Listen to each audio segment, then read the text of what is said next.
Buenas tardes. Yo soy Matías Estíbal, voy a estar coordinando junto a Estíbaliz Cuesta, Marcela Baldata, a Lourdes, a Leandro Drueta esta actividad.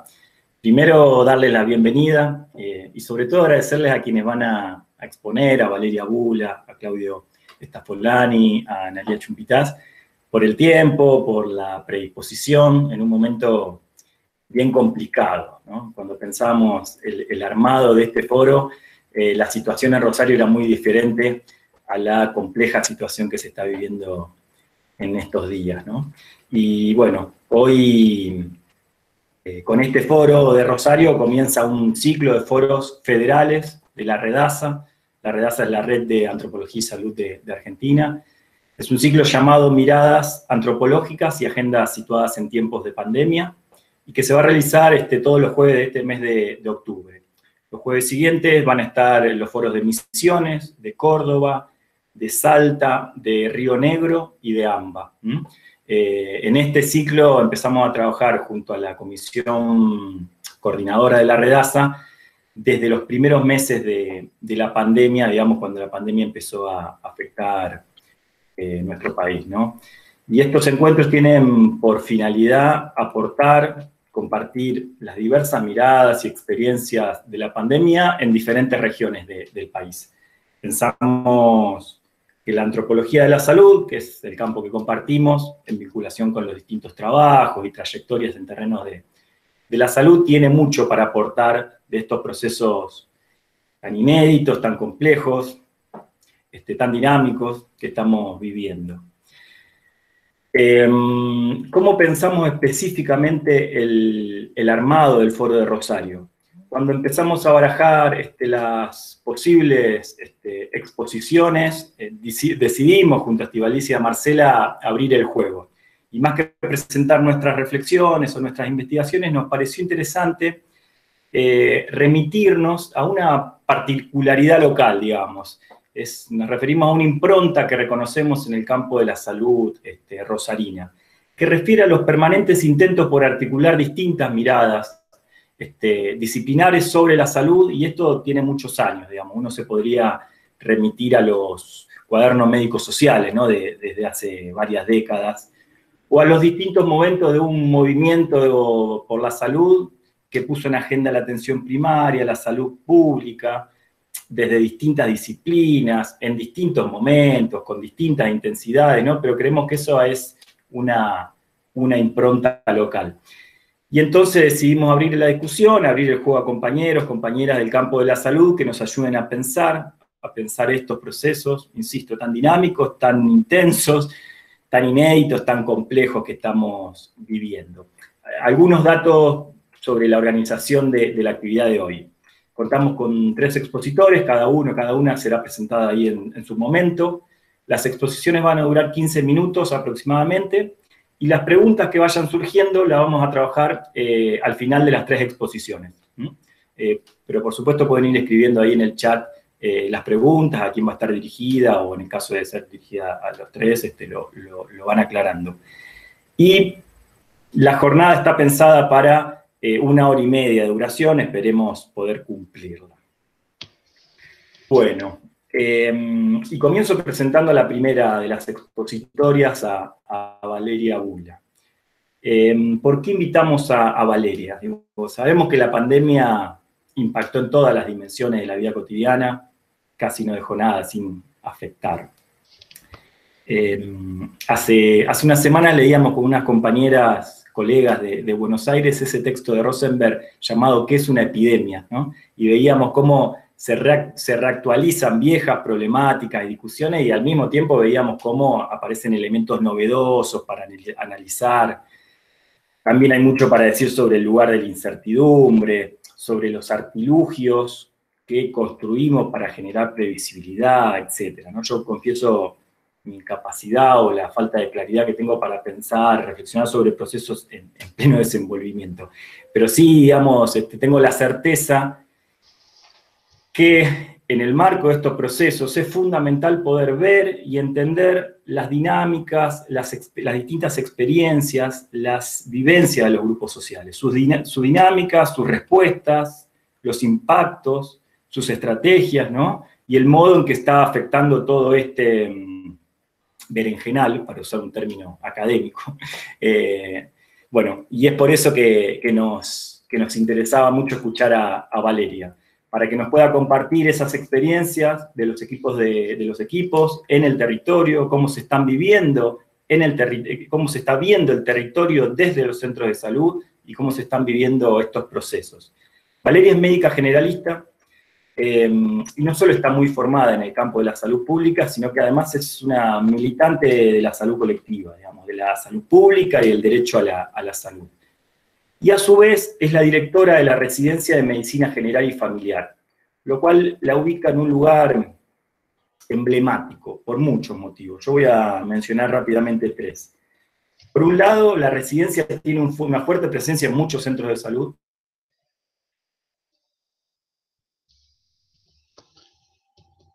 sobre lo que está pasando ahí, ¿no? En el marco de los procesos de trabajo y los modos de organización. Por otro lado, la residencia de Medicina General y Familiar es, a mi entender, un espacio crucial en el armado de ese movimiento de salud, digamos, de atención primaria, salud colectiva, como quiera llamarse, digamos, que mencionaba previamente.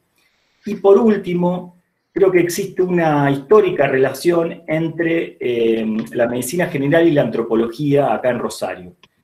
Relación que se plasma en distintas actividades, proyectos, a veces vinculados a gestión, otras a investigación, instancias de capacitación, dirección de tesis. Digo, algunos de estos cruces están institucionalizados, otros, digo, circulan por espacios más informales, e incluso espacios de militancia, digamos, vinculadas a la salud.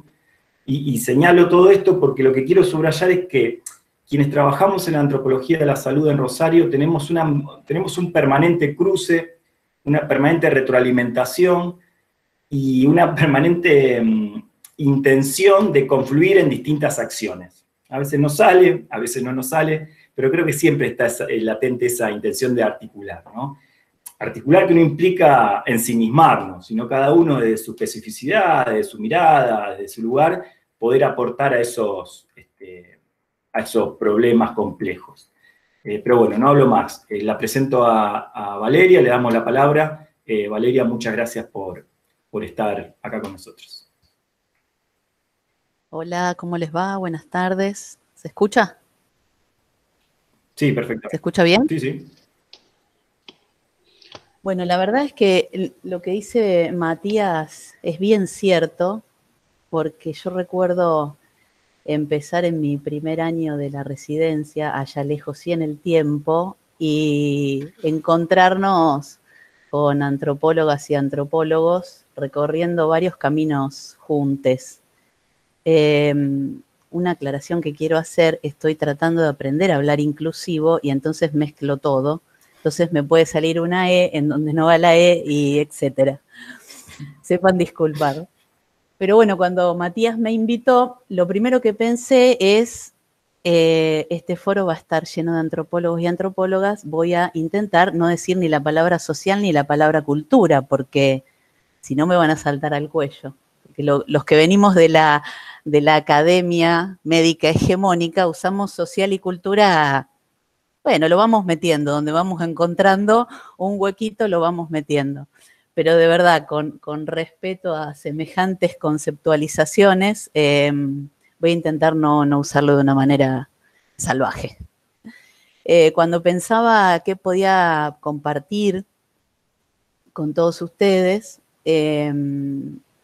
pensaba en lo que nos pasó en los cuerpos y en las sensaciones, y en los sentires, y la verdad es que desde el inicio de la pandemia, yo creo que antes, pero la pandemia como fenómeno, o tal vez como acontecimiento, produjo la visibilización de algunas rupturas que seguramente estaban, pero tal vez, inclusive en el campo de la salud, estaban invisibilizadas justamente por un modelo neoliberal y las políticas neoliberales que tuvimos en este último tiempo, tanto en Argentina como en la mayoría de los lugares de Latinoamérica. Y esas rupturas calan hondo en el sistema de salud porque el sistema de salud nunca fue zócalo de ningún noticiero, o en todo caso fue zócalo de una manera escandalosa o trágica, pero nunca fue zócalo de discusión, nunca los que militamos en este movimiento de la salud colectiva, como dice Matías, no hemos visto en ningún noticiero de hora pico discutir el sistema de salud y sus componentes, o el sistema de salud y sus aspectos, o el sistema de salud y su fragmentación. Y bueno, ahora estamos en todos los noticieros y en todos los zócalos, y esa ruptura que se visibilizó, que yo creo que es, en principio, esto que desde el campo de la salud colectiva siempre decíamos el proceso salud, enfermedad, atención, cuidado, como un proceso social e histórico, y ahí dije social, bueno, como un proceso social e histórico, y que el neoliberalismo y los detractores neoliberales nos quisieron hacer creer tantas veces, y a veces en esos mismos zócalos que ahora critican la fragmentación, nos hicieron hacer creer que la enfermedad y la salud eran un hecho individual y eran un hecho producto de un esfuerzo individual, y en la pandemia podríamos decir que esa traducción se podría traducir, digamos, en que la pandemia nos vino a decir, bueno, si te contagias es mérito tuyo, si no te contagias es mérito tuyo.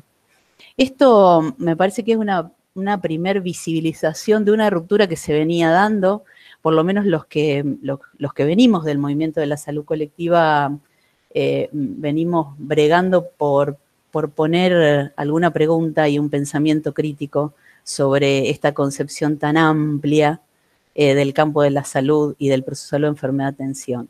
Y otra ruptura que sentimos en el cuerpo fue precisamente la ruptura del modelo sanitario propiamente dicho. El modelo sanitario se puso en cuestión, y además de aparecer en los zócalos, aparecieron sus debilidades, que no eran pocas. Cuando uno analiza un modelo sanitario o un modelo de atención, yo creo que hay que mirar tres aspectos importantes que siempre los discutimos con los residentes, para no creer que el modelo sanitario es solamente un conjunto de protocolos de atención. Entonces ahí, y es importante para mí destacar estos tres aspectos, porque son aspectos que fueron cambiando de importancia y de protagonismo durante los varios periodos o las etapas que pasamos desde el inicio de la pandemia. Yo creo que hay una relación intrínseca que conforma todo el modelo sanitario, que tiene que ver con las definiciones políticas, con cómo se organizan los servicios en función de esas definiciones políticas, y cómo en el cotidiano y en la micropolítica de todos los días se organizan los procesos de trabajo. Si no hay una coherencia entre decisiones políticas, organización de los servicios y procesos de trabajo, lo que sucede cuando no hay esa coherencia es que estamos ofreciéndole a la población mucho más sufrimiento y además mucho más gasto, que no siempre impacta en mejores indicadores de salud. A mí me parece que estos son dos puntos claves. La pandemia vino a generar una especie de discontinuidad, una especie de quiebre. Por eso creo que tal vez podríamos decir que la pandemia es un acontecimiento, una especie de quiebre de la escena cotidiana, no solamente de la escena cotidiana de la vida de todos nosotros, de la vida social, sino también en los servicios de salud. Un quiebre en el modo de organización de los servicios de salud. Eso no necesariamente, esto me parece que es importante aclarar, no necesariamente eso ha tenido una connotación negativa. Puede haber sido caótico pensarnos en una otra organización cotidiana, pero no necesariamente eso tiene que tener una connotación negativa, porque muchas veces la situación de pandemia pudo ser una posibilidad de recobrar un sentido del trabajo en salud en función de las necesidades poblacionales y en función de componer con la gente, con la población, una otra forma de atención y una otra forma de hacer salud. A mí me parece que escuchando hace un tiempo a Emerson Meri, un compañero brasilero, Emerson decía, lo que nos viene a decir la pandemia es que no sabemos, nos pone en el tapete lo que no sabemos. Y en un sistema de salud que está muy centrado en un modelo biomédico, el no saber es un tacle directo a dos cosas que para mí hacen al corazón del modelo biomédico, que son el poder, el manejo del poder y el manejo de las certezas.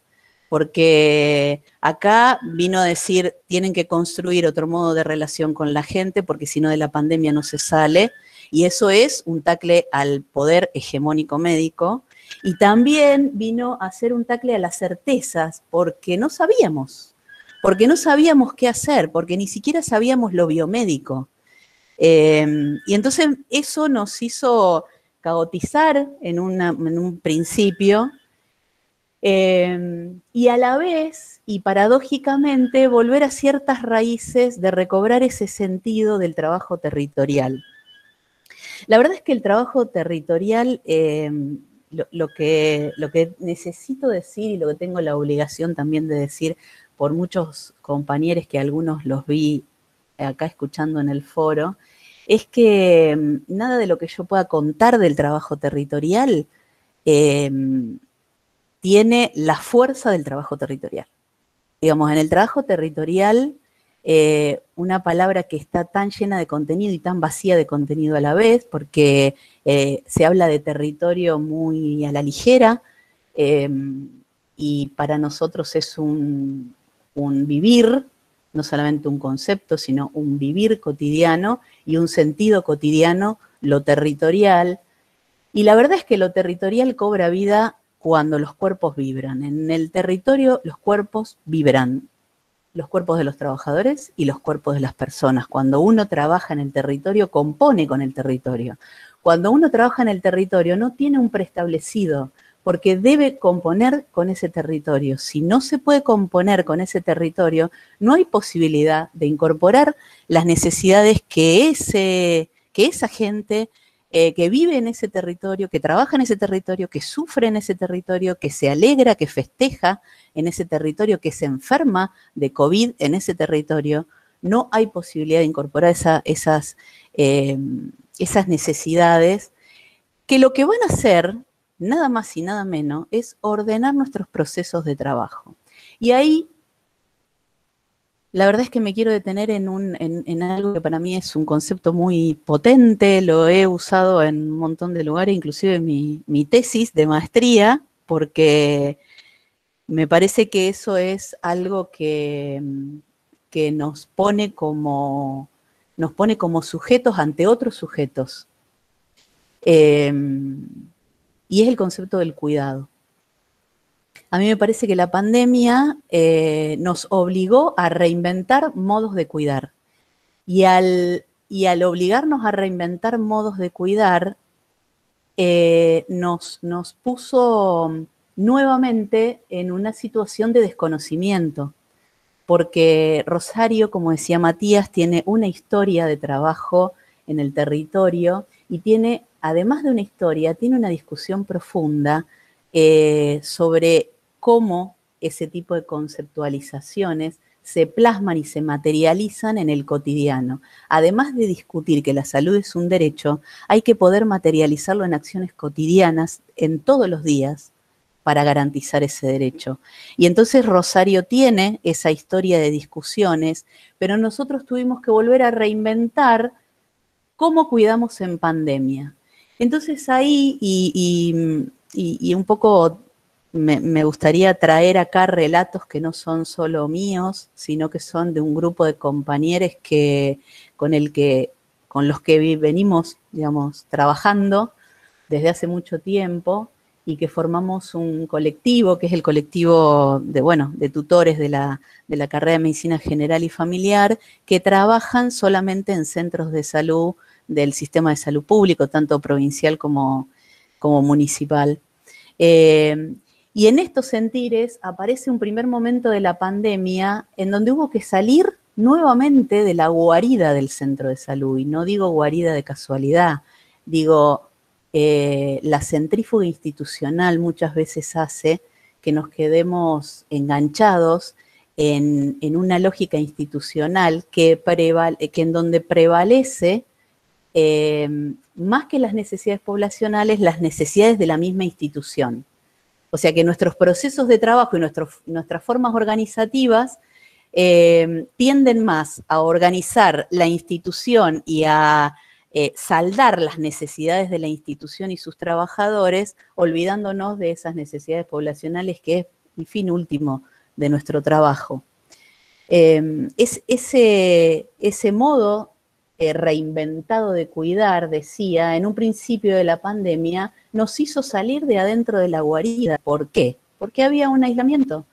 Había un aislamiento en fase 1 muy estricto y nos hizo salir a las casas de nuestros usuarios a preguntarle qué necesitaban, a llevarle medicación, a cuidar e identificar a los más vulnerables, y entonces empezamos a pensar quiénes eran los que nosotros sabíamos, las familias que nosotros sabíamos que iban a tener más necesidades y además que iban a necesitar de alguna manera de nuestra asistencia en el domicilio y ya no podían venir a un turno programado. Y entonces salimos a llevar medicación, salimos a vacunar para que las personas que tenían ya patologías o enfermedades previas se pudieran por lo menos prevenir de algunas cosas prevenibles con las vacunas que teníamos. Y eso fue como un volver a un sentido, como un volver a un inicio. Era una paradoja que digamos que nos sorprendió a todos, pero en el medio de una pandemia en donde todo el mundo contaba muertos, los compañeros de los centros de salud recobraban y se encontraban con un nuevo sentido, y con un sentido que los hacía placenteros, digamos. Les hacía el trabajo cansador, pero a la vez les hacía encontrarse con el producto de su trabajo. Eso para mí fue una de las cosas más llamativas del inicio de la pandemia. Claro, cuando uno sale de la guarida tiene que encontrar, y para reinventar ese modo de cuidado, tiene que encontrar recursos tecnológicos distintos. Claramente acá los recursos tecnológicos no son la tecnología dura, no son la aparatología médica, porque si bien hoy estamos hablando todo el tiempo del recurso crítico, de cuántas camas tenemos o no de terapia, para que alguien no llegue a la cama de terapia hay que hacer una otra cosa previa, que fue lo que nos planteamos al inicio de la pandemia, salir nosotros a cuidar, salir a cuidar a nuestros pacientes, que también era una forma de cuidarnos los trabajadores. Esos recursos tecnológicos que vuelvo a Mary, porque tanto nos aporta, esos recursos tecnológicos que él llama las tecnologías blandas, básicamente tienen que ver con volver a componer un vínculo entre sujetos, con volver a componer un vínculo con esa población que en el último tiempo solo venía a un turno programado, y que inclusive nuestros residentes nos cuestionaban por qué en la carrera le decíamos que nosotros teníamos una otra herramienta que no eran los protocolos clínicos y que tenía que ver con un trabajo comunitario distinto, y nos reclamaban, pero nosotros no hacemos trabajo comunitario, estamos todo el día adentro del consultorio, esperando a que la gente llegue y atendiendo y poniendo en práctica esos protocolos clínicos. Entonces, la salida a esa comunidad de la que hablábamos mucho, pero muchas veces conocíamos poco, la salida recobró, reeditó un modo de cuidado. A mí me parece que eso es fundamental para la primera parte de la pandemia, y también hizo que las certezas del sistema de salud, ustedes saben que las incertidumbres no son muy amigas del modelo biomédico. Nosotros tenemos todo listo y encaja todo adentro del protocolo. No necesitamos más que el protocolo y entonces cuando algo se nos sale para afuera, empezamos a querer ponerlo en algún otro protocolo. Se sale de uno, lo metemos en otro, se sale de una norma, la metemos en otra. Resulta que acá no había norma, pero no solo porque no conocíamos este bicho, esta enfermedad, este virus, sino porque no había norma en el modo de organizarnos, de organizar la tarea todos los días en el centro de salud.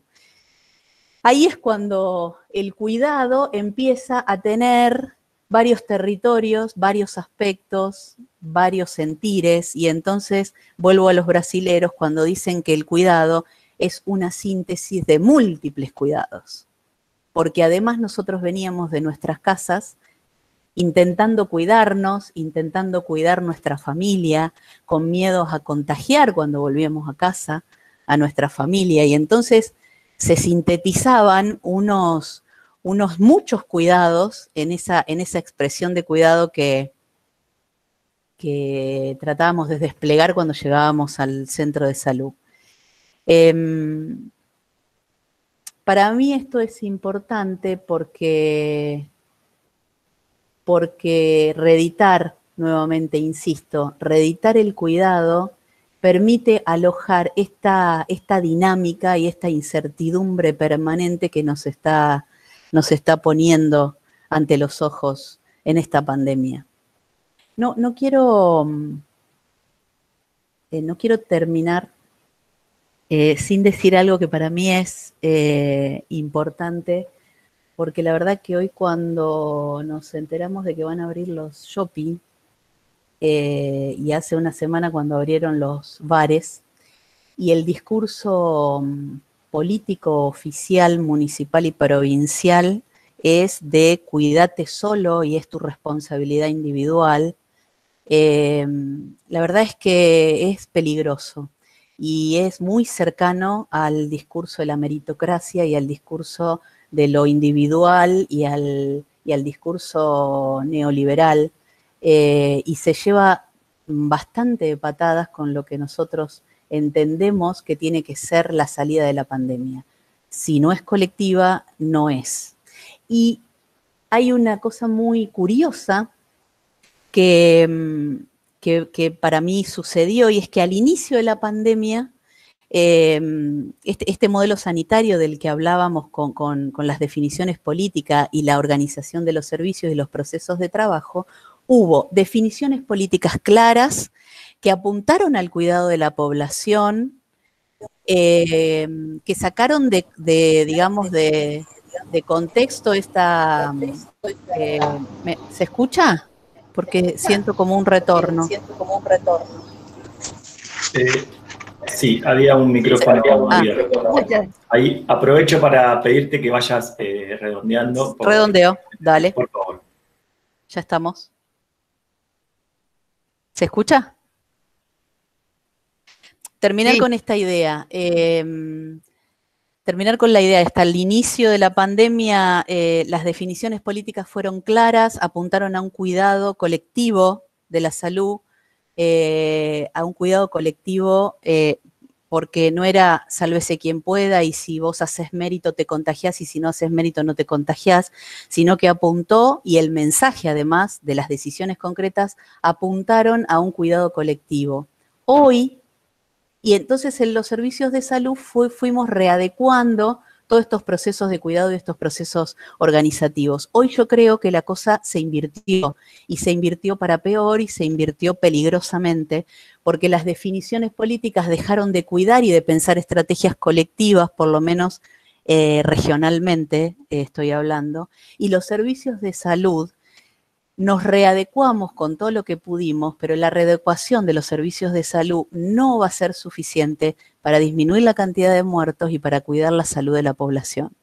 Mario Rovere escribió hace un tiempo: entre enfermar y no enfermar está la política, entre enfermar y no morir están los servicios de salud. Hoy yo pensaría en reformar esa frase y decir: entre la salud y la enfermedad está el sistema de salud. Entre enfermar y morir, hoy está la política. Muchas gracias. Nada más. Muchas gracias, Vale, muchísimas gracias.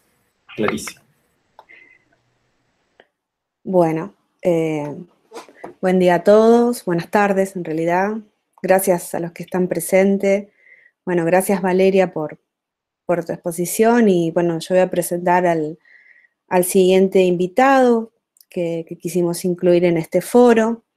Cuando pensábamos con los compañeros cómo armar y cómo poder transmitir a través de un foro esta sensación o percepción que tenemos de que la pandemia modela no solo procesos de salud-enfermedad, sino procesos económicos, políticos, como decía Valeria, y también sociales, pensábamos, bueno, ¿a quién podemos invitar para que nos hable de cómo esta interfaz también entre la salud y el medio ambiente? Porque en el día de hoy estamos percibiendo un medio ambiente distinto, riesgoso. La representación social que tenemos con respecto a cómo es nuestro ambiente, aquello más cercano, está cambiando. Estamos viviendo una transformación.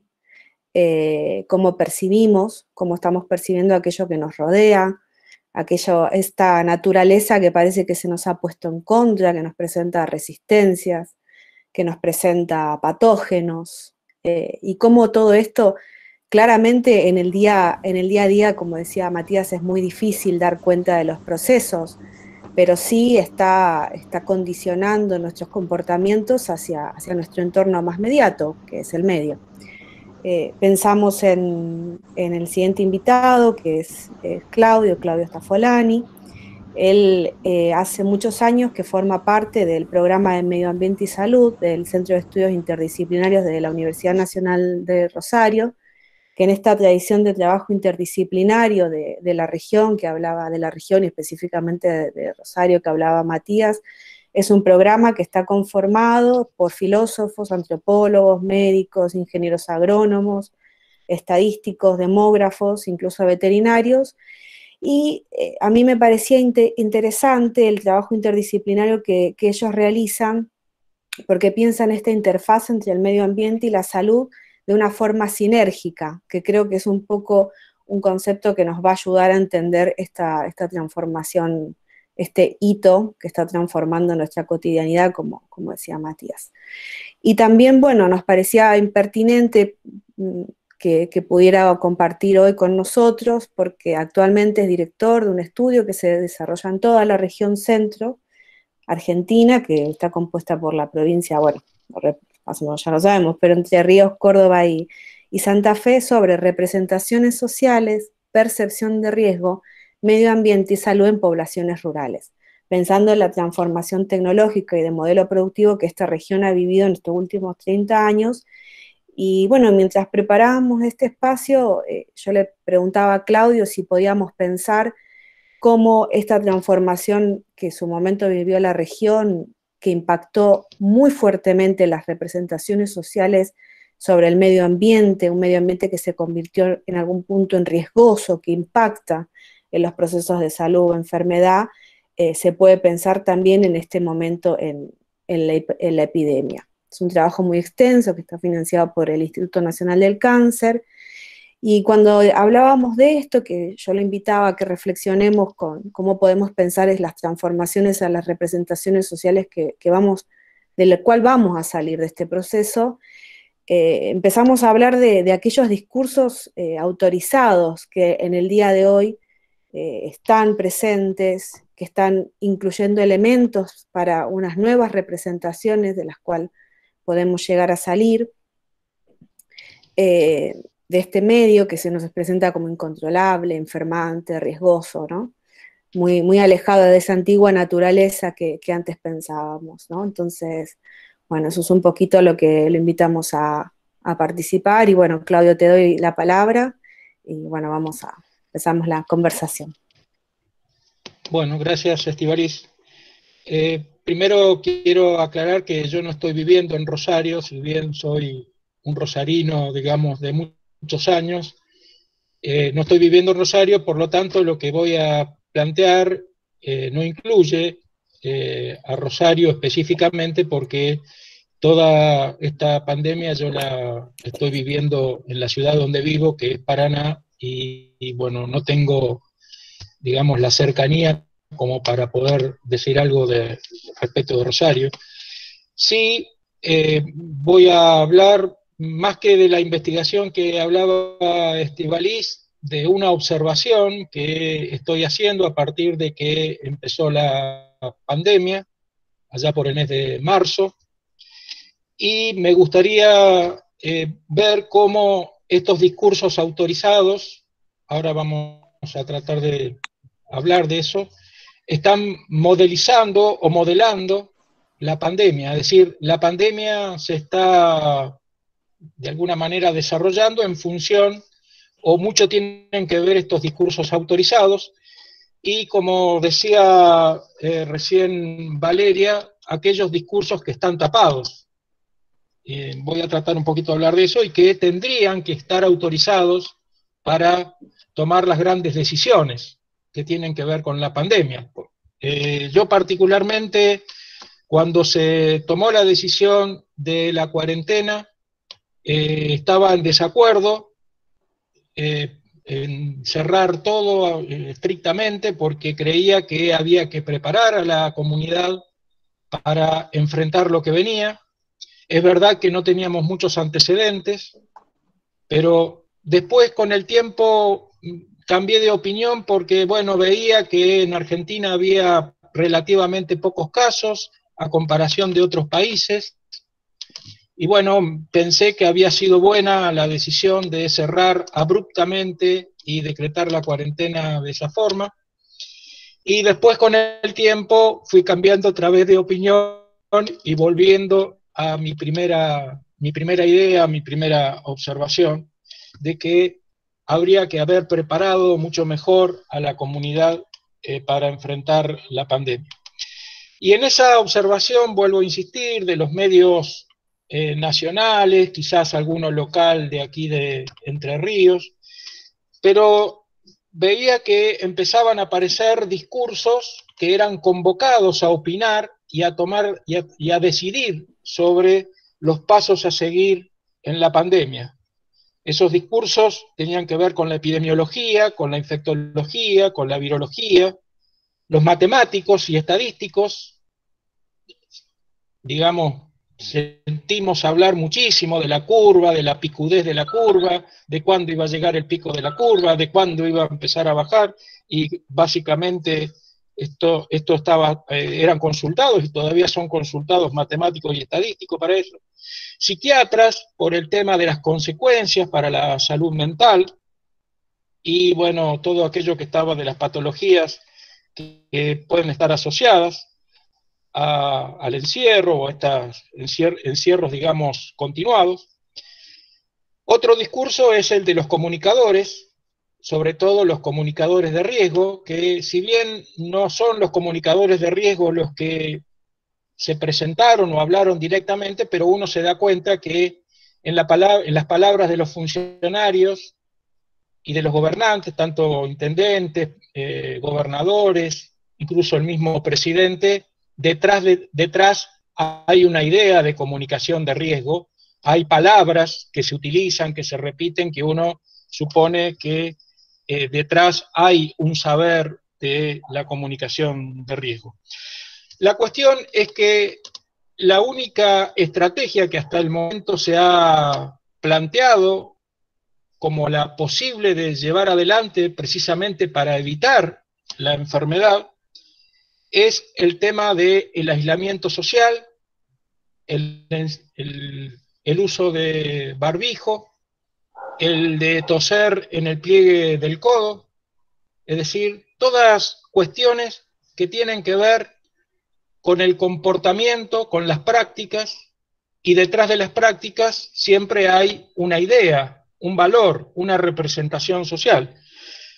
Entonces, la cuestión es, ¿por qué dentro de esos discursos autorizados no se convocaron para tomar las grandes decisiones, o al menos para opinar, a las ciencias que han históricamente estudiado estas cuestiones?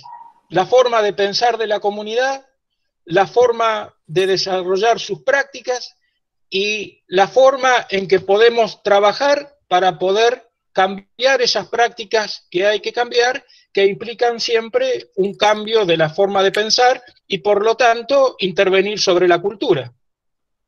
Porque lo que están haciendo los discursos autorizados es, sin saberlo, intervenir sobre la cultura. Entonces, bueno, ¿cuáles son las ciencias que, digamos, podríamos, o que tendrían que decir algo, o tendrían que ser convocadas a opinar sobre estas cuestiones también para tomar las decisiones? Son lo que se llaman las ciencias del comportamiento, que son precisamente la antropología, la sociología, desde el punto de vista de los comportamientos colectivos, y la psicología desde el punto de vista de los comportamientos individuales. Es decir, estas disciplinas del comportamiento sobre el cual se basa la única estrategia de prevención que está en juego tanto en nuestro país, en nuestras provincias, en nuestras ciudades y en el mundo, tiene que ver con la necesidad de cambiar prácticas o instalar prácticas, y sabemos que toda práctica está detrás una idea, una imagen, un valor, una representación social, si queremos también un imaginario social para pensarlo desde otros marcos teóricos.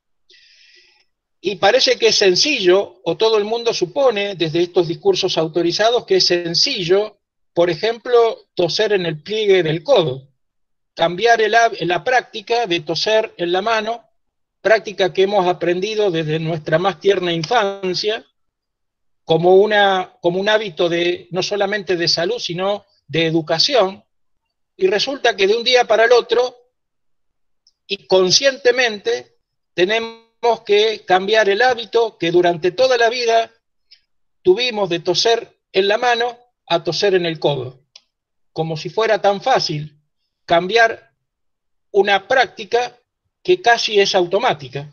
Y aquí recurro a uno de los referentes históricos de la antropología, padre de la antropología norteamericana, Frank Boas, que plantea que precisamente nada hay más difícil de cambiar una práctica que aquellas que son inconscientes o son automáticas.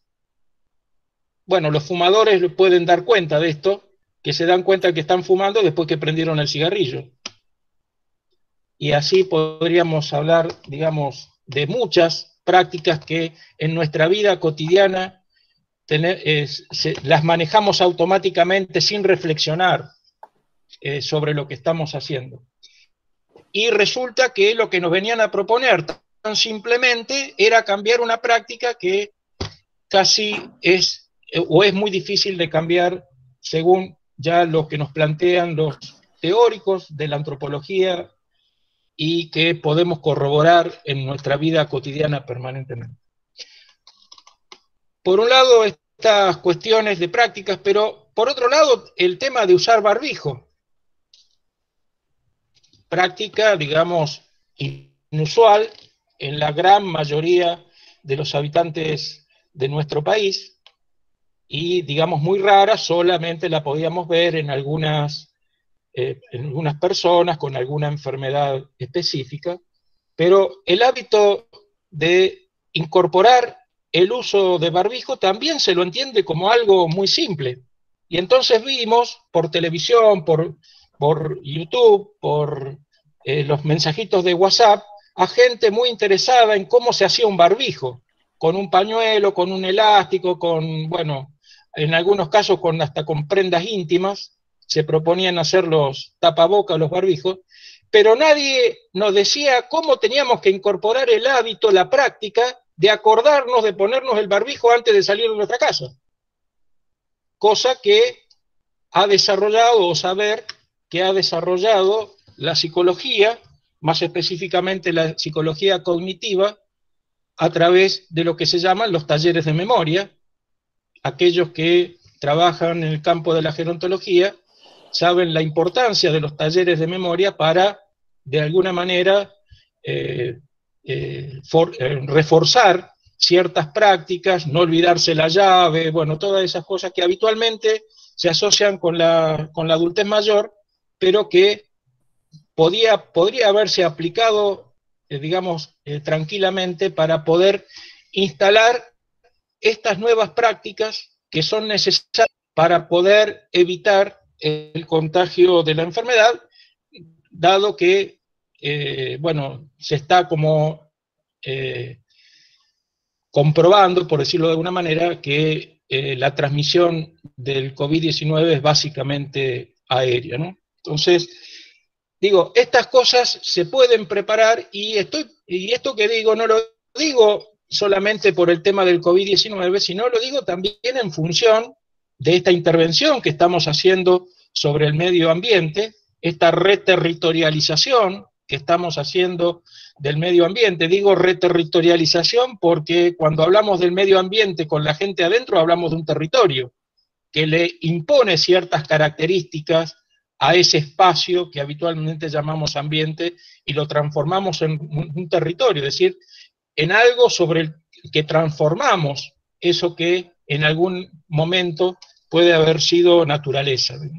Entonces, estamos viendo que esto no se termina con esta pandemia, estamos viendo que hay distintas patologías que se vienen dando en estos últimos 20, 30 años que tienen que ver con la intervención del ser humano en el medio ambiente. Quizás el primer llamado de atención fue el HIV, después la fiebre aviar, después la fiebre porcina, es decir, todas enfermedades que tienen que ver con la intervención del hombre en el medio ambiente y, si se quiere, también en la naturaleza. Entonces, la cuestión es poder pensar las posibles pandemias del futuro. En ese sentido, en nuestro país tenemos muy poca experiencia, en el tema de pandemia ninguna, pero sí hemos tenido algunas experiencias en epidemias recientes. La más reciente fue la epidemia de cólera, que se dio básicamente en el norte del país, y donde también vimos decisiones muy tristes y vimos también, al menos yo me acuerdo, de actitudes muy tristes. Yo, en el fines del año 80, de la década del 80, trabajaba en el ferrocarril, más específicamente en la estación Rosario Norte, donde pasa el famoso tren Estrella del Norte, que era y sigue siendo en muchos casos la única vía de comunicación entre las poblaciones menos favorecidas del norte de nuestro país y la capital federal, Rosario y algunos otros lugares.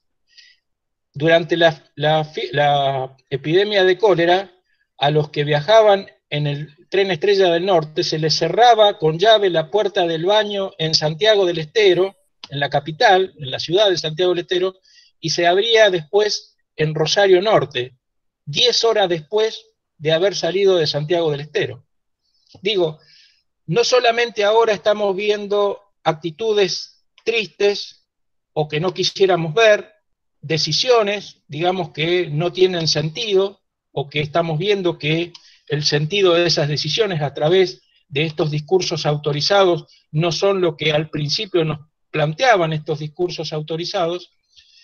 La idea de repensar estos discursos que tienen que intervenir para poder tomar decisiones y para poder opinar en estos temas, necesariamente tienen que incluir a las ciencias del comportamiento, como también necesariamente tienen que incluir a otras especialidades del campo de la medicina, como planteaba recién Valeria, la medicina general.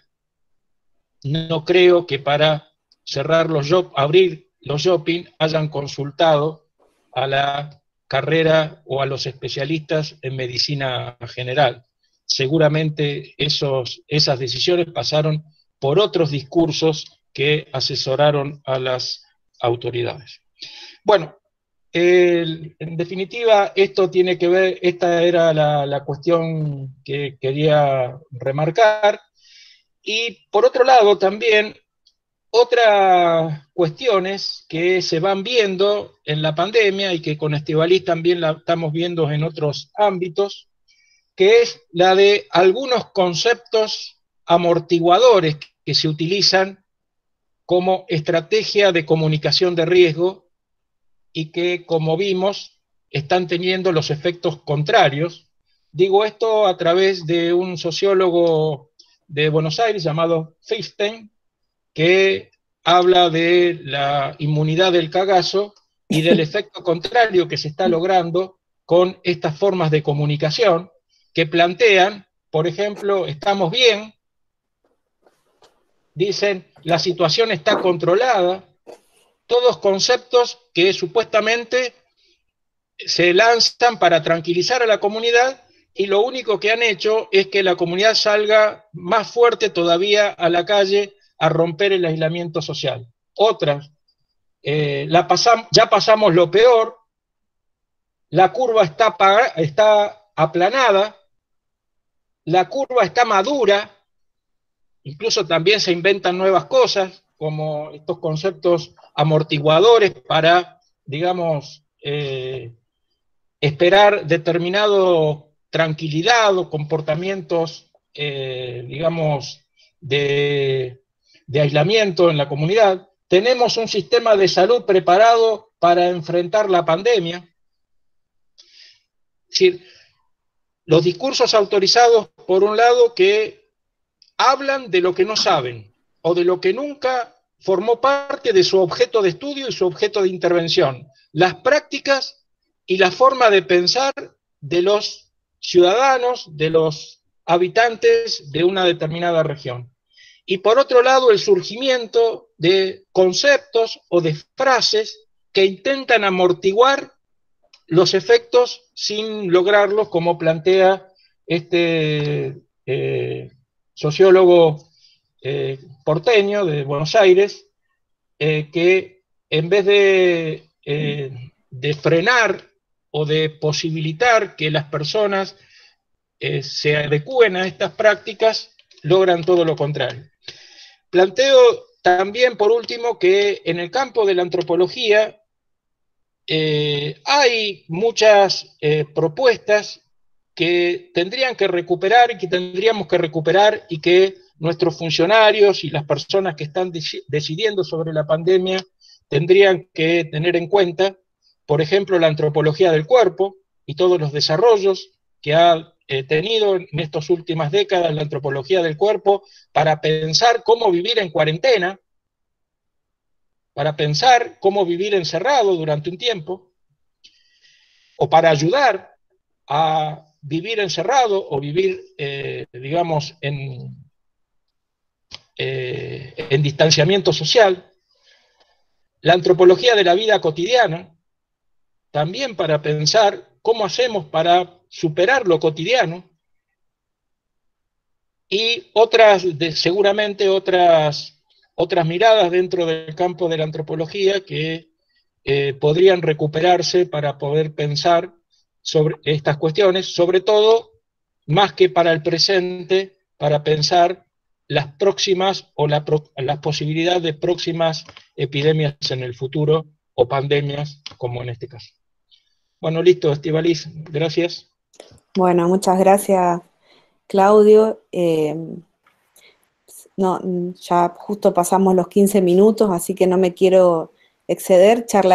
Nos queda en el tintero lo que habíamos hablado del modelo ecológico, esa vuelta al medio ambiente te cura y en estos momentos también te mata, y las prácticas que estamos observando de traslado de la gente hacia la naturaleza, y que por lo que vemos en la región que nos convoca hoy, muchas veces se genera conflicto por la migración de la ciudad al campo, un campo que se imagina idílico, una ruralidad folk, y que sabemos que después se generan conflictos, y que muchas veces estos discursos o conceptos amortiguadores del conflicto no hacen más que exacerbarlos. Pero bueno, son cosas que dejaremos para un próximo foro. Así que bueno, cedo la palabra a la colega Marcela.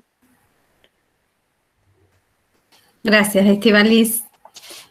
Anita, ¿estás ahí, Analía? No te estoy... Sí, hola. No te estoy viendo. Bien, perfecto. Bueno, gracias a los expositores anteriores, la verdad que hermosos los puntos de vista, y bueno, cuando organizábamos esto con Matías y con Estíbaliz, nos parecía importante poder abordar las distintas las distintas miradas que hubo acerca de COVID. Perdón que estoy intentando admitir a alguien, ahí va. Y nos pareció importante tomar lo que los medios han tomado muy livianamente y han aparecido así como casi en términos de morbosidad en algunos sentidos, y que es la cuestión de los afectos, ¿no? Aquellos afectos que los que se pueden ver, los que mueren solos, los que no alcanzan a llegar. Y bueno, con Analía, que compartimos muchos aspectos de ella, de su mirada de la medicina, y yo de la antropología, y bueno, con el grupo de compañeras originarias que están aquí también, que ya se han sumado, y bienvenidas. Me pareció interesante poder hablar de esto, pero desde una mirada que no es precisamente la de un psicólogo, sino de aquel que está frente a esta situación. Y en ese sentido, bueno, para los que no conocen, me interesa presentarla a Ana. Analía Chumpitaz es profesora adjunta de la Cátedra de Medicina Preventiva y Social de la UNR, es directora del Sistema de Salud de Epidemiología, directora del Sistema Municipal de Epidemiología de la Municipalidad de Rosario. Es vicedirectora del Instituto de Salud Colectiva, y en función de esto es nuestros trabajos colaborativos. También es coordinadora de posgrado de Salud Colectiva de la Universidad y de la Tecnicatura de Epidemiología de la Facultad. Fue consejera directiva también de la Facultad y secretaria gremial de la COAD. Y también forma parte del MIAI, que es el Movimiento de Mujeres Indígenas de la Vía Yala, en su cultura quechua, por su cultura quechua. Nosotras habíamos pensado algunas preguntas en todos estos días que estuvimos charlando, como para ver qué formato le estábamos dando, y bueno, algunas aclaraciones. Vieron que este tiempo es un tiempo de pantallas y estamos permanentemente con 10.000 encuentros seguidos, y a mí se me había ocurrido hacerle en esta presentación como 3 preguntas que son en parte retomando lo que dijo Valeria con tanta claridad, y también lo que acaba de decir Claudio, y que tiene que ver con esto que fue como una homogeneidad de tratamientos a nivel mundial, ¿no? Una homogeneidad de la atención del COVID a nivel mundial. Parecía que era una única receta y que solo encontró respuesta, o que solo se tomó respuesta desde la medicina más convencional,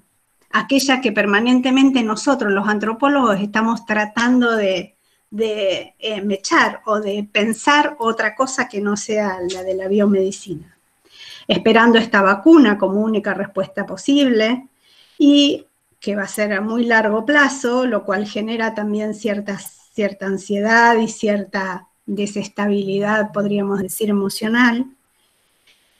Y en función de esto, la relación a las múltiples definiciones que ha tenido la salud colectiva, digamos, partiendo de allá largo década 40-50, al salud colectiva hoy, podríamos decir, y que ha acuñado históricamente este concepto, ¿no? Entonces, digamos, ¿a dónde va a parar este contenido desbiologizante que se le intenta dar a la salud colectiva? ¿Cómo pensarla hoy? Y cómo, digamos, vos, Ana, que estás directamente anclada como vicepresidenta en este Instituto de Salud Colectiva, ¿cómo considerás que pasada la pandemia se reflexionará acerca de este concepto? ¿Habrá alguna vuelta ya? Algo nos dijo Valeria, pero Valeria nos lo planteó más desde su mirada, desde una cuestión de atención territorial. En términos más conceptuales, digamos, esto de la interculturalidad, por ejemplo, ¿a dónde se nos va? Sí, bueno, primero agradecer. Las mujeres originarias hacemos 3 cosas. En primer lugar, pedir disculpas si algo no se me entiende o si repito alguno de los conceptos de Valeria o de Claudio, con los que coincido plenamente en todo lo que han dicho. En segundo lugar, bueno, agradecer por esta invitación. Es un charlatorio y me parece que es una modalidad muy interesante para poder transmitirnos ideas. Y la tercera la dejo para el final, que es en realidad pedir un deseo o pensar un deseo para todos. Con respecto a esto que vos planteás, Marcela, yo quiero hacer un aporte a lo que ya viene planteando Valeria antes, al respecto de los que son los conceptos de salud y cómo esos conceptos o esas verbalizaciones a veces no se hacen, coinciden o se comparten en los equipos de salud. Son distintos conceptos porque no hay un unívoco concepto al respecto de esto de la salud, y nos van, de alguna manera, planteando la forma de las prácticas sanitarias a lo largo del tiempo, y sobre todo en esta situación de pandemia en la cual hemos visto esto. Como conceptos, hay muchos conceptos de salud, pero hay 2 que son prácticamente antagónicos, o sea, binarios, prácticamente uno entre uno y otro, que uno de ellos dominó la primera mitad del siglo, en el cual se planteaba el tema de que la salud era lo opuesto a la enfermedad. Dominó la escena durante mucho tiempo, esto que planteaba Claudio al respecto del modelo biologicista, el modelo médico hegemónico, ahistórico, acrítico, asocial, en donde no se escuchaban otros saberes, ni siquiera se escuchaban, individualista, asimétrico en la relación entre el médico o el que atiende y el usuario o paciente. Y en ese marco de ese concepto que dominó la primera parte de la escena, quienes tuvieron mayor dominio de lo que fueron las prácticas médicas en general fueron los infectólogos, los estadísticos, estas disciplinas, estas especializaciones dentro de la medicina que muy bien enumeró Claudio antes que yo. Por otro lado, en la segunda mitad del siglo, comenzamos a repensar algunas otras formas de pensarlo más dialécticamente, la dialéctica entre la vida y la muerte, pensar de otro modo este proceso, ya no estáticamente, sino como un proceso, salud, enfermedad, atención, cuidado, agrego en los últimos años, sumando también a lo que planteaba Valeria, y que tiene que ver con otra perspectiva y otra forma de modelar de algún modo lo que son las organizaciones y los servicios de salud y la atención en general. Nosotros a lo largo de estos 6 meses hemos observado que lo que vimos fue la punta del iceberg de la pandemia en realidad. Vimos y nos enfocamos absolutamente todos, diría, a lo que fue el virus, a pensar el virus como el origen y la causa, y no pensamos en la genética de esta pandemia, no pensamos en qué es lo que en realidad nos está ocurriendo como sociedad a lo largo de este tiempo. No pensamos en el modelo agroalimentario extractivista que muy bien Estíbaliz al final comentó, que es un modelo de saqueo colonial, que lo que hace en realidad es saquear y deforestar no solamente las cuestiones territoriales, sino también a nuestras comunidades, rompiendo el tejido social. Y en este marco quiero retomar algo que decía Claudio al respecto de las otras enfermedades. Nosotros hemos tenido otras pandemias y otras epidemias. Quiero nombrar a MERS, quiero nombrar SARS, quiero nombrar H1N1 o gripe porcina, que tuvimos en el año 2009 como una gran pandemia, todas relacionadas a la cría industrial de animales. Los virus, en general, mutan en animales, ya sea cerdos, sea aves, y esta cría industrial de animales, que es lo que estamos viendo a lo largo de estas últimas décadas, estos feedlots de cerdos, estos feedlots de ganado en general y de aves también, lo que hacen es hacinar a estos animales y se requieren muchísimos antibióticos y antivirales para que no mueran. Se sabe que el 70% de los antivirales y antibacterianos del mundo se utilizan en esta industria y las grandes resistencias virales y bacterianas se generan en estas fábricas de gérmenes, de organismos que nosotros no estamos habituados a tener. Y además, sumado a la deforestación, lo estamos viendo nosotros aquí mismo en Rosario, enfrente en nuestras islas, en los humedales, con deforestación, quema, saqueo. todo esto no es casual, no podemos pensar que es casual, sino que tiene una lógica en el capitalismo y en la formación de ecosistemas cada vez más adversos en función de generar economías que le son propias y favorables a unos pocos. En ese marco también se genera una expansión de la exclusión social, de la miseria, de las migraciones forzadas de la gente que vive en las zonas más rurales a las ciudades, con una hiperurbanización que en general lo que construye es un caldo de cultivo ideal para lo que en este momento estamos viviendo, que es esta pandemia, que es algo para lo cual nos preparábamos lamentablemente, porque en el año 2005 ya tuvimos un anuncio con las gripes aviares y armamos protocolos y procedimientos que afortunadamente no tuvimos que en ese momento utilizar. Todo esto se suma, además, a los salarios bajos que obligan a nuestros compañeros y compañeras en los efectores, en los centros de salud, a tener multiempleo. Están cansados, agobiados, con bajos salarios. Y este modelo médico hegemónico los ha constituido en héroes o heroínas, lo cual no es así. Somos trabajadores y trabajadoras de la salud, que lo que construimos es salud. Por lo tanto, ese posicionamiento que se ha construido a lo largo de estos 6 meses también le es adverso a la construcción de una definición más concreta relacionada a lo que es lo social. Yo también me sumo a esto que plantea Valeria de las rupturas, de la falta de coherencia que ha habido, del quiebre en los modos de atención de los servicios de salud. Me parece que estos procesos son inéditos, son complejos, pero es fundamental que nosotros podamos abordar, hacernos preguntas, repreguntarnos al respecto de estas cuestiones, porque no es esta única pandemia. Coincido con Claudio en que esto es solo el comienzo de un montón de otras situaciones a las cuales este modelo nos está llevando. Gracias, Ana. Y también en función de esto que charlábamos en relación a los afectos y a lo que sucede, yo me voy a limitar solo a comentar algunas situaciones que pasaron con la gente de la comunidad fundamentalmente, en donde hubo como 3 momentos que se enfrentaron ante el COVID y que esto lo hemos compartido contigo.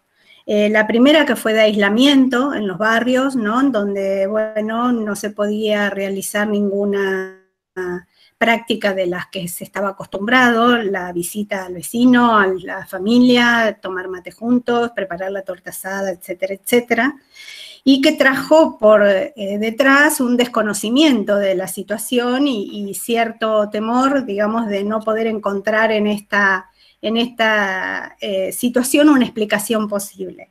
La segunda instancia fue una instancia de mucho miedo por la posibilidad del contagio, aunque no estaba, pero en donde aparecía supuestamente la camionetita del CIES, que es el efector que iba a hacerle el hisopado a su domicilio, automáticamente comenzaba el temor de que si esa persona tenía COVID, todos podríamos estar contagiándonos. Y la tercera fue el alto contagio que se derivó fundamentalmente, podríamos decir, en los últimos 20 días, en los barrios donde tenemos población originaria. Y que fue altísimo, ¿no? Casi de un 50%. Entonces, a partir de ahí, digamos, en el momento de internación, volver a un efector exclusivamente de la medicina con un aislamiento total, en donde quien tenía el teléfono se sentía acompañado, pero la pregunta ante tanta incertidumbre generaba un movimiento de muchísimo dolor, de muchísima angustia. Nosotros estábamos con el teléfono abierto para quienes lo podían tener, porque era un momento en el que evacuaban sus dudas. ¿Por qué me dice esto que yo no entiendo? Digamos, volvemos a las cosas clásicas de lo que hemos trabajado en otro momento, desde las concepciones de salud más clásicas, de cómo no hay una traducción o una interpretación posible, sobre todo con la salud intercultural, de esto que me está sucediendo a este extremo que es inexplicable para todos, ¿no? Pero mucho más para la gente de la comunidad. hacer de interlocutor, digamos, muchas veces permitió también dar cierta tranquilidad y cierta, aunque no sabíamos qué era lo que estaba sucediendo, pero una voz de alivio. Y entonces, a partir de todo esto, Ana, a mí me interesaría, porque ha sido nombrada en varios medios, porque te ha tocado dar la noticia y, bueno, como que han sentido una relación diferencial. ¿Cómo viviste esto vos, digamos, a partir de tener que dar una noticia de COVID positivo a la población en general y en particular, bueno, cómo trabajaste esas emociones en términos de la ausencia o del aislamiento tan solitario, ¿no? Sí, la verdad es que es muy interesante porque obviamente yo no provengo de las áreas sociales ni tampoco de las áreas PSI, entonces esto de la incertidumbre relacionado a una nueva tarea, como bien lo marcaba Valeria, tanto para los equipos de salud que estaban en territorio y que están en territorio, esto fue algo nuevo, novedoso, a pesar de que uno plantea siempre estuvimos en territorio, pero es novedoso. También para los que estamos acostumbrados a dar un diagnóstico, se construyó una incertidumbre al respecto de una tarea nueva por varias cuestiones. Una de ellas porque se tuvo que trabajar a través del teléfono. Esto era algo que nosotros no estamos acostumbrados. En general, la atención clínica ha sido siempre de una persona y enfrente otra persona. Comenzamos a tener otra forma de comunicación, me parece que es muy interesante para poder estudiarlo, investigar un poco más al respecto de esta cuestión, que tiene que ver con llamados permanentes, todos los días, 2 o 3 veces al día, a las personas con las cuales nos poníamos en contacto, y el intento de construir un vínculo. En general, y quiero ahora sí nombrar el segundo punto que me parece que es crucial, que tiene que ver con que estamos viviendo en una situación de excepcionalidad. Esto de la pandemia nos ha puesto en una situación excepcional y de emergencia permanente. Nunca lo habíamos vivido. Nosotros las pandemias anteriores y la situación epidémica anterior que hemos tenido han sido muy cortas. Por ejemplo, con H1N1 tuvimos 15 días de aislamiento. Ahora tenemos 6 meses de un aislamiento obligatorio de un ASPO. Y esta situación emergente ha devenido en norma, y para que una norma se sostenga tiene que haber poder, y para que el poder se pueda sostener, lamentablemente, tuvo que haber miedo. Entonces, todo ese miedo que se construyó, que también lo había tomado Claudio en un punto al respecto de estas cuestiones relacionadas al miedo, que, bueno, Feuerstein plantea como el cagazo, le dice él, ¿no? Y que tiene que ver con esta situación de miedo, que tuvieron que construir para normatizar y disciplinar, yo creo que tiene que ver, y aquí voy a tomar algo relacionado a el libro Historia de la Sexualidad que Foucault escribe en 1975, y en sus últimos capítulos él plantea lo que es el biopoder y la biopolítica en función de que un Estado llega a tener derecho sobre la muerte o poder sobre la vida de los seres y de los sujetos y sujetas, o ciudadanos y ciudadanas, y en ese marco utiliza varias estrategias. Las dos más importantes son el disciplinamiento del cuerpo y los controles en la población, y esto lo hemos observado a lo largo de este tiempo. O sea, el disciplinamiento que ha habido sobre nuestros cuerpos y el control que ha habido de la población, en muchos sentidos, y en poblaciones totalmente diferentes. Entonces, yo aquí quiero retomar algo que también decía Claudio al respecto del ASPO, y creo que fue, desde mi perspectiva, una buena medida, que se tomó oportunamente, el cierre, pero que quizás después duró mucho tiempo y no se segmentó. Y esto originó que mucha gente tuviera que contraponerse, o sea, romper la norma y hacer cosas que desobedecían esas normativas. Y esto, además del miedo, generó también más incertidumbre. Entonces, cuando uno llamaba por teléfono a las personas para decirles que tenían COVID, esta persona primero se sentía culpable, con una culpa tremenda por haberse enfermado, cosa que nadie quiere enfermarse y morir, o no debería querer morir, y nadie quiere enfermar y matar a alguna otra persona. Entonces, esto de la cadena del contagio y que vamos a contagiar y podemos llegar a matar a personas que son más susceptibles de morir, es tremendo como discurso. Es tremendo y a veces es paralizante, muchas veces es paralizante. Entonces, en esta tarea tuvimos que aprender de algún modo a romper ese miedo, a reconstruir con esas personas esa subjetividad rota, porque en realidad en ese marco la subjetividad ya estaba rota, a empezar a repensar juntos cómo nos podíamos corresponsabilizar de ese proyecto terapéutico que iba a durar 10 días, 14 días, que en una primera instancia teníamos que rehisoparlo, después, bueno, el protocolo cambió. También hablar de esto, de los procedimientos, de los protocolos, todo eso en el marco además de algo que se generó, que es esto que la Organización Mundial de la Salud llamó infodemia, o sea, mucha información que era errónea, y que la gente tenía y que transmitía a través de los WhatsApp, de las redes sociales. O sea, que estamos en una situación con una globalización feroz y atroz de todos los medios, en el cual teníamos que lidiar con ese miedo, con esa incertidumbre, con esos conceptos erróneos y equivocados, pero también teníamos que aprender nosotros mismos, y esto me parece que fue muy enriquecedor, aprender a construir, a implicarnos en esa situación fuertemente, a dedicarle el tiempo necesario, a escuchar a esa persona, porque bueno, dentro del summas causae, que es el buen vivir indígena, uno de los principios más importantes es saber escuchar, y esto es lo que muchas veces no sabemos hacer desde el paradigma modelo médico hegemónico, escuchar a otras personas, otros saberes, otros conocimientos, y también de alguna manera comprender y mostrar empatía al respecto de lo que había ocurrido, si esa persona había hecho una fiesta, si se había encontrado con otros, bueno, tratar de empatizar, de ver cómo reconstruíamos esa corresponsabilidad dentro del proyecto terapéutico.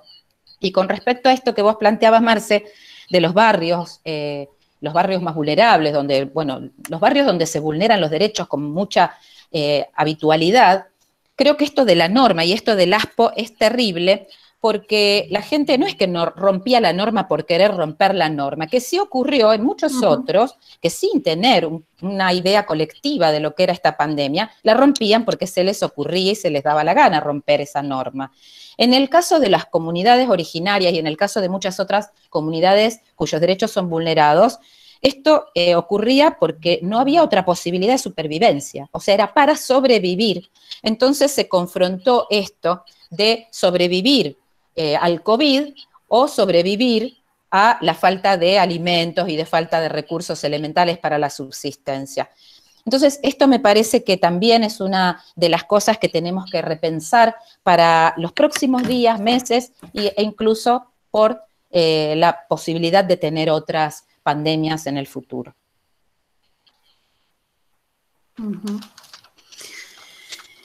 Bien, y creo que contestaste la última, que es, bueno, inmediata, en la inmediatez, digamos, qué cosas tendríamos que empezar a pensar para que sean modificadas más allá de todas las cuestiones del sistema de salud, ¿no? Como enseñanzas que nos deja el COVID. Sí, creo que nos ha dejado enseñanzas, nos va a dejar muchas más. Creo que este planteo y estos conversatorios y esta posibilidad que tenemos de transmitirnos ideas, pensamientos, de hacernos preguntas, de repreguntarnos, es fundamental. Esta es una pandemia de baja letalidad, pero es lo que decía, de globalización muy rápida y que nos dejó la enseñanza de poder pensar en otras estrategias, ya que las estrategias que tomamos me parece que fueron buenas, correctas, como bien decía yo, pero fueron muy prolongadas. Es una epidemia, es una pandemia transclasista que también nos tiene que dejar enseñanzas al respecto de esto. Es transclasista porque en una primera fase, como bien lo diferenciaba también con respecto al abordaje territorial Valeria, en una primera fase fue fundamentalmente de clase media, media alta, que había viajado al exterior y que al volvía enfermo, con la enfermedad. Entonces, en ese marco, este cierre fue mucho más fácil de sostener. En la segunda parte, que es en la que hoy estamos viviendo, y mucho más fuertemente nosotros aquí en las grandes urbes, se plantea la epidemia o la pandemia dentro de las áreas vulneradas. Y me parece que es en ese marco que tenemos que repensar y remodelizar el sistema de salud, remodelizar la movilidad, remodificar las segmentaciones que llevamos adelante. Otro tema que también es interesante para abordar es la hipertecnologización destructiva que estamos viviendo, sobre todo con las grandes compañías como Microsoft, Google, Apple, Facebook, las grandes compañías que se están enriqueciendo en función de no solamente el software, sino también el hardware, la venta de hardware, y con la gran brecha que se está abriendo y la gran desigualdad y la gran inequidad que se construye a través de esta cuestión de la hipertecnologización. Y lo digo en función de que hay familias que tienen 5 hijos y en los cuales hay una sola computadora, entonces o la usa la madre que también está trabajando y teletrabajando, o alguno de los niños, pero no pueden todos cumplimentar con sus actividades en este momento escolares. Ni hablemos de situaciones en los barrios en donde directamente no hay internet, no hay computadora, ni posibilidad alguna de otro tipo de conexión. Otro tema que me parece que es importante pensar es el tema de la medicalización excesiva y más que medicalización excesiva, creo que tenemos que pensar en la medicalización absoluta del abordaje en esta pandemia, en donde ha habido cosas muy positivas, por ejemplo, la democratización en la construcción de vacunas. Nunca antes en la historia de la salud se había logrado democratizar tanto los estudios científicos que hubo a partir de del genoma viral, que fueron en el mes de enero, rápidamente todos los laboratorios del mundo tuvieron el genoma, como tampoco de vacunas. Las vacunas no solamente llevaban mucho tiempo a fabricarlas, sino también eran secretos absolutos de los laboratorios, y hoy hay una democratización importante al respecto de esto, pero no deja de ser un negocio, no deja de ser un negocio cualquiera de los tratamientos que se están instaurando.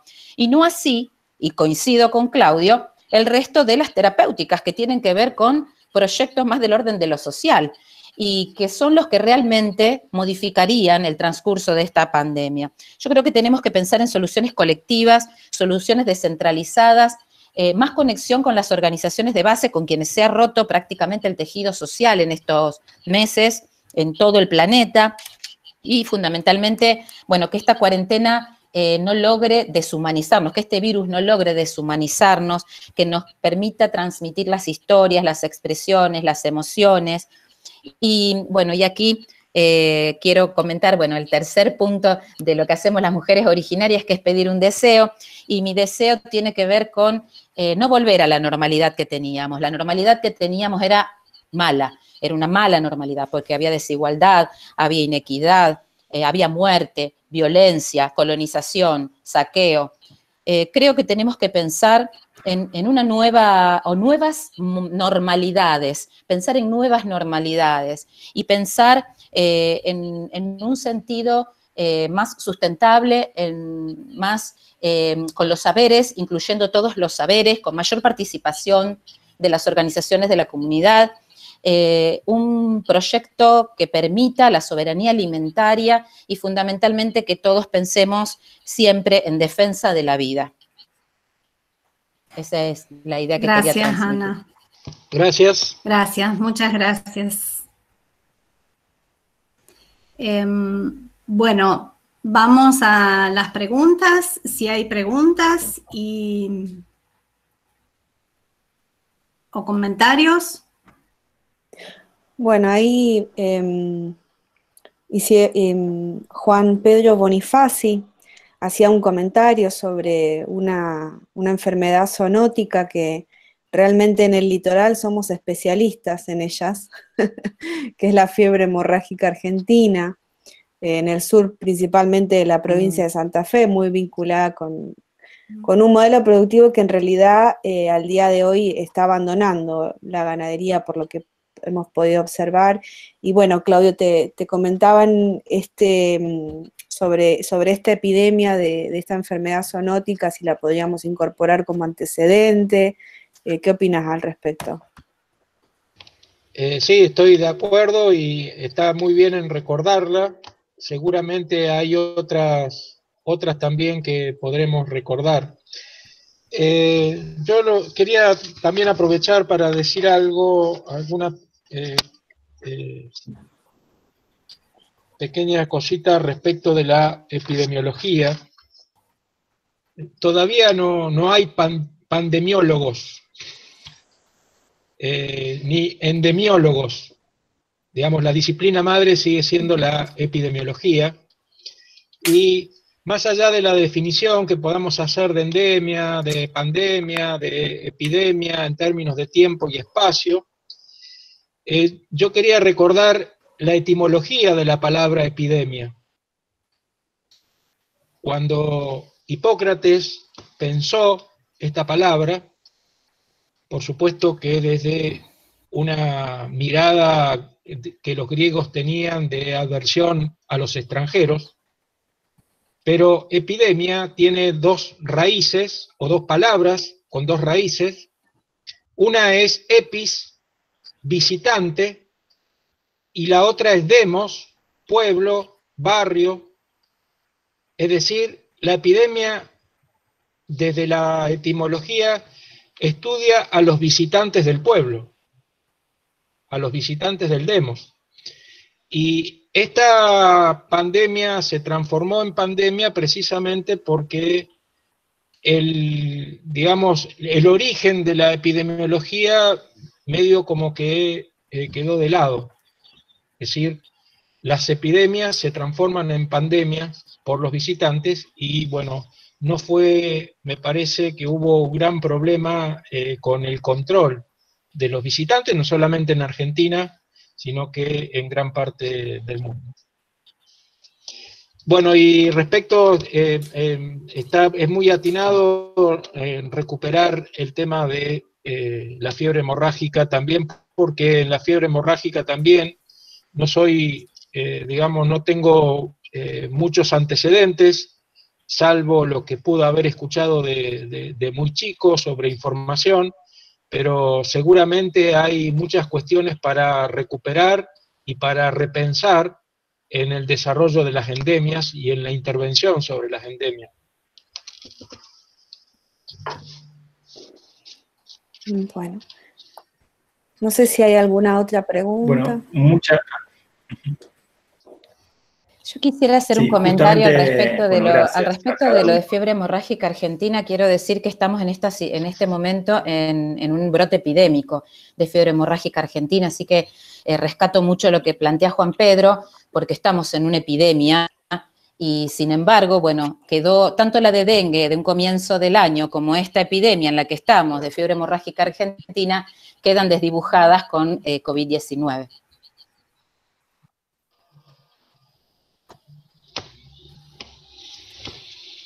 Gracias.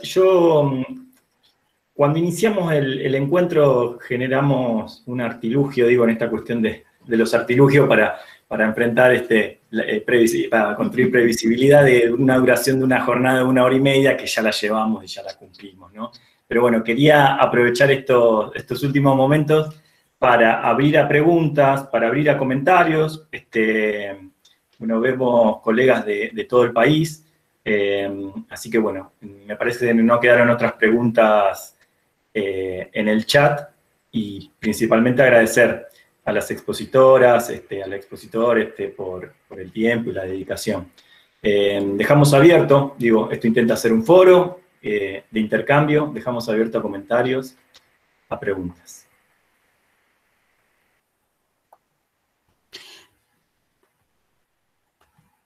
Yo quiero decir que hay felicitaciones también en el chat para todos y agradecimientos a los 3 expositores por su claridad, así que no les vamos a leer cada uno, pero en términos generales están muy contentos con sus exposiciones. Gracias, en lo que me toca. ¿Puedo hacer un comentario, una pregunta? Yo mandé por chat. Por supuesto. Muy cortito. Sí, sí. Bueno, no, tiene que ver con lo que planteó Analía, que a mí me parece que una de las cuestiones que puso al descubierto esto, como una cuestión positiva, pero bueno, también objeto de análisis y ver el alcance y los efectos,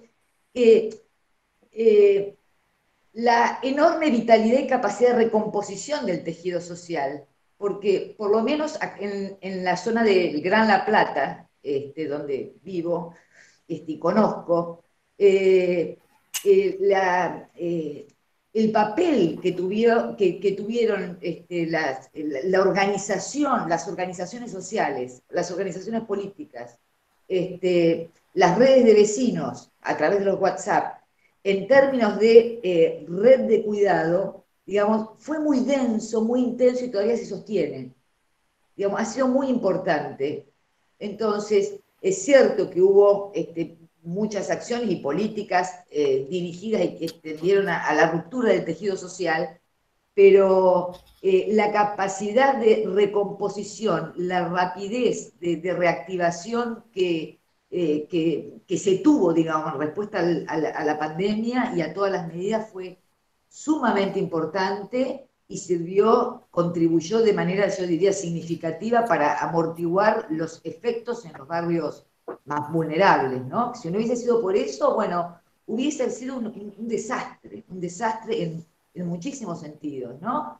Y también, digamos, con esta cuestión de adhesión también a las medidas de distanciamiento, de aislamiento, en donde es cierto que digamos, la ruptura de algunas normas tiene que ver con la imposibilidad de la sobrevivencia, pero también lo que se observa fue una elevadísima adhesión, digamos, en términos de sentir que el Estado estaba cuidando, ¿no? Y bueno, no, eso es lo que quería plantear, ¿no? Que esa confrontación, ¿no?, entre sobrevivir al COVID y sobrevivir por la falta de recursos fue mediada, fue saldada gracias a esta activación e intensificación de las redes que rápidamente recompusieron, digamos, el tejido social. Y me parecieron buenísimas las presentaciones de los tres, me parece sumamente interesantes, importantes y bueno, con muchos puntos obviamente de convergencia por todo lo que nos está atravesando a partir de esta situación, ¿no? Gracias. Y gracias a ustedes por la organización.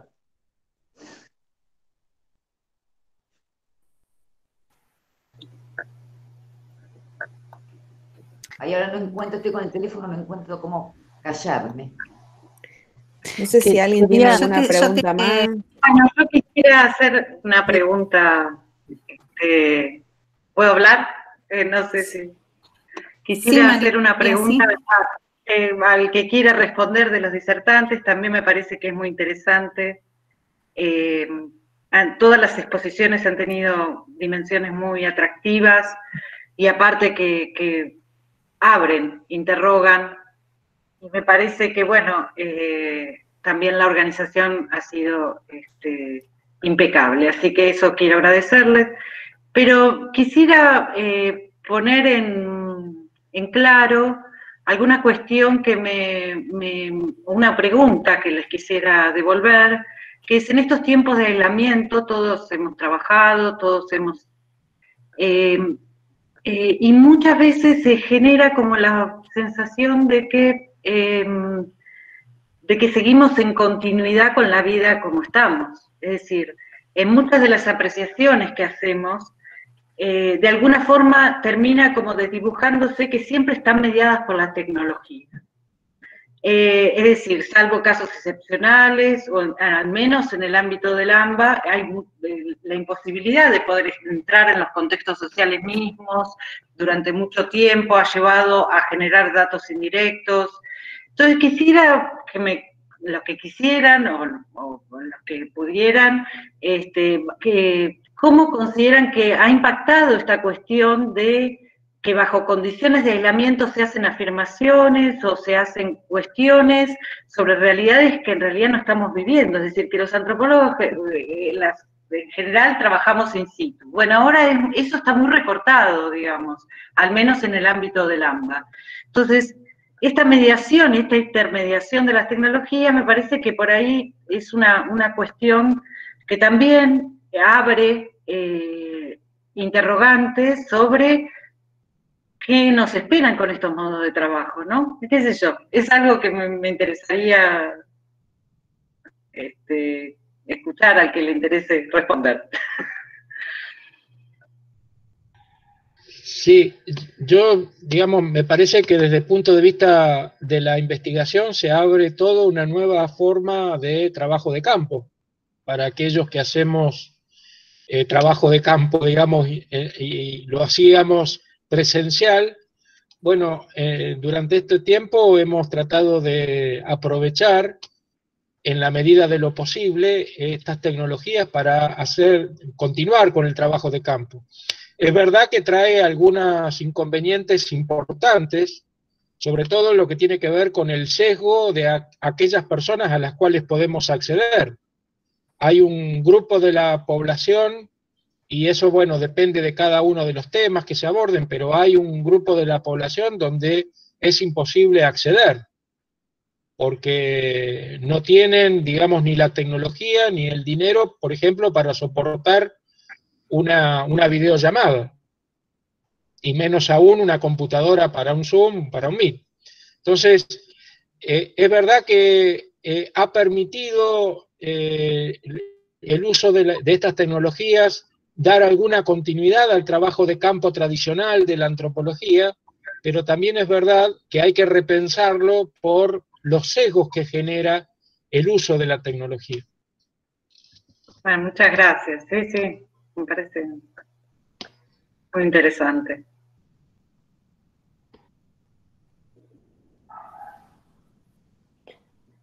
Bueno, no sé si hay alguna pregunta más, algún comentario, y vamos a ir cerrando como para respetar el tiempo que nos habíamos definido, habíamos pensado. No sé si alguien más tiene alguna pregunta. Quería hacer un comentario, no sé si puedo. Sí, sí, por supuesto.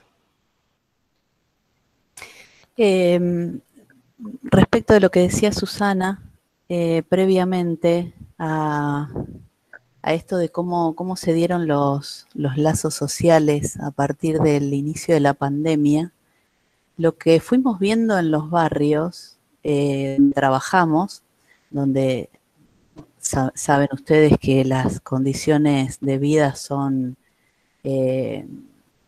complejas y donde el aislamiento no se pudo dar de la misma manera que nos podríamos haber aislado casi todos los que estamos en este foro.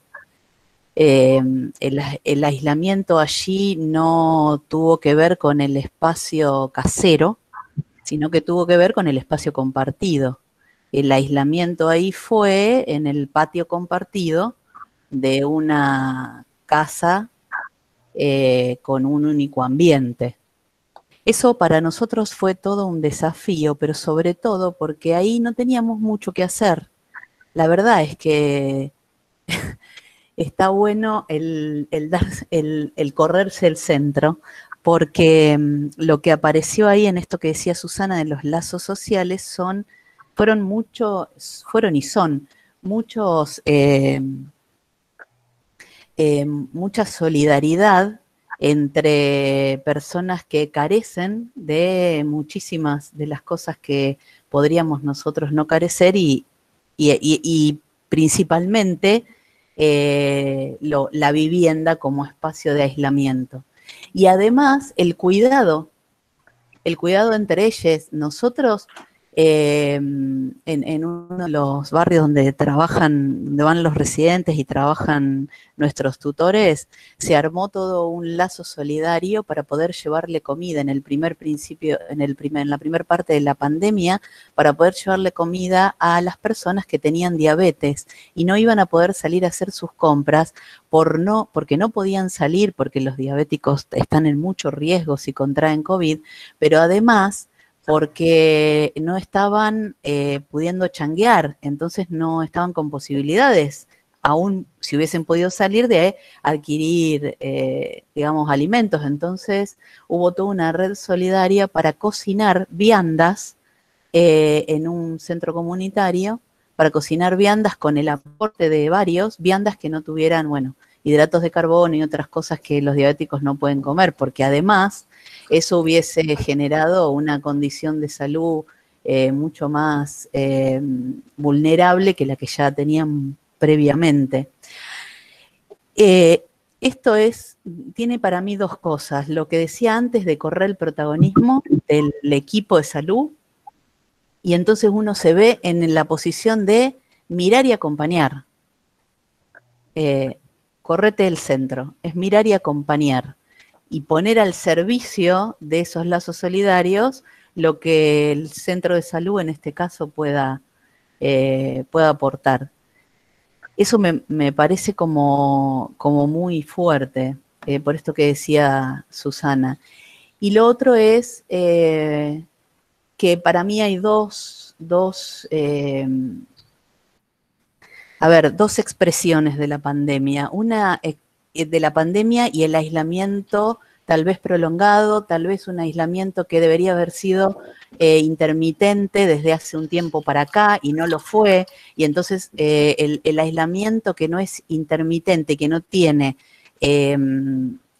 objetivos claros, pierde credibilidad. Entonces, no se sabe qué es, no se sabe si es un aislamiento, si no lo es, si puedo hacer esto, si no lo puedo hacer, por qué el otro puede hacer lo que yo no puedo hacer.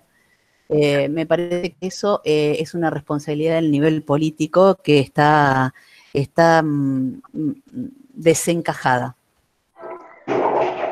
Y decía que para mí hay dos cuestiones con el tema de los aislamientos, con todas sus modalidades, porque yo creo que hay que advertir un cuidado que para mí es preocupante, y es cómo la derecha usa, sobre todo en los medios de comunicación, cómo la derecha usa el tema del aislamiento para sus propios objetivos y sus propios intereses, porque no es lo mismo quien no puede salir tal vez a correr o a sentarse en un bar a tomar cerveza. Nuestros pacientes no van a un bar del centro a tomar cerveza de los barrios. No es lo mismo eso que quien no puede salir a conseguir la diaria para poder satisfacer sus necesidades básicas. Me parece que esto es como para profundizar. Quería aportar eso. Bueno, gracias, Valeria, por tu comentario. Si les parece, y un poco también por respeto a lo que habíamos acordado, vamos a ir cerrando este espacio, que en este caso virtual, y que esperamos que les haya podido permitir preguntarse, abrir, como decía María, sobre este contexto en el cual creemos que no queda duda sobre la hibridación intrínseca y que tantas veces hemos anunciado desde la perspectiva de la antropología de la salud, de los procesos de salud, enfermedad en tensión, atravesando todo el espectro de la cotidianidad humana. Tenemos eso a favor. Creemos que nos hallamos en un lugar privilegiado porque podemos dar cuenta de la transformación total del comportamiento ante el riesgo a la enfermedad, pero bueno, tenemos que preguntarnos si estamos preparados para el trabajo que va a representar describir, interpretar en tiempo real este hito, este antes y después, esta interrupción abrupta de la cotidianidad que hablábamos y que estamos atravesando. Creemos que, bueno, tenemos teorías, tenemos visiones, tenemos perspectivas que hemos ido construyendo en nuestros campos de estudio a lo largo de todos estos años y de historia de la antropología de la salud. Son nuestra mochila valiosa con la que contamos, pero bueno, los desafíos para los antropólogos de la salud, la enfermedad, la atención y el cuidado no son pocos. Y bueno, desde el Foro Litoral esperamos continuar indagando y generando propuestas, aperturas en los próximos foros de los siguientes nodos del ciclo Redaza. Y bueno, para finalizar este foro queremos agradecer mucho, primeramente a los panelistas invitados que nos dieron su tiempo para compartir, a Redaza, a la Red de Antropología y Salud Argentina, que nos propuso y también nos pinchó para que pensáramos un poquito en estos temas, y por invitarnos a participar de este ciclo de foros federales, Agradecemos a la Facultad de Humanidades y Artes de la Universidad Nacional de Rosario por su apoyo, a Valentina, a Lourdes y a Leandro por el apoyo técnico que nos permitieron llevar adelante bien este Meet, al CIAPROS, al Centro de Estudios Aplicados a Problemáticas Socioculturales, al CEAS, al Centro de Estudios de Antropología de la Salud y a la Cátedra de Antropología y Comunicación en el Cuidado de la Universidad Autónoma de Entre Ríos. Y bueno, por supuesto, muchísimas gracias a todos los que participaron hoy y todos los que estuvieron presentes. Bueno, y nuevamente muchas gracias y nos vemos en el próximo foro. Muchísimas gracias. Sí, y recordarles, Estíbaliz, muchas gracias por tu despedida, y recordarles que el sábado a partir de las 17 horas va a estar colgado en la universidad, en la página de la universidad, por YouTube. Les vamos a pasar, así pueden, quien quiera también allí hacer preguntas, y hay muchos comentarios que nos quedaron pendientes, los podemos responder allí. Así que muchas gracias, ha sido un placer estar con todos ustedes. Gracias a Muchas todos. gracias. Gracias a todos. Seguimos. Chao. Gracias. Chao, gracias. Gracias. Hasta la próxima.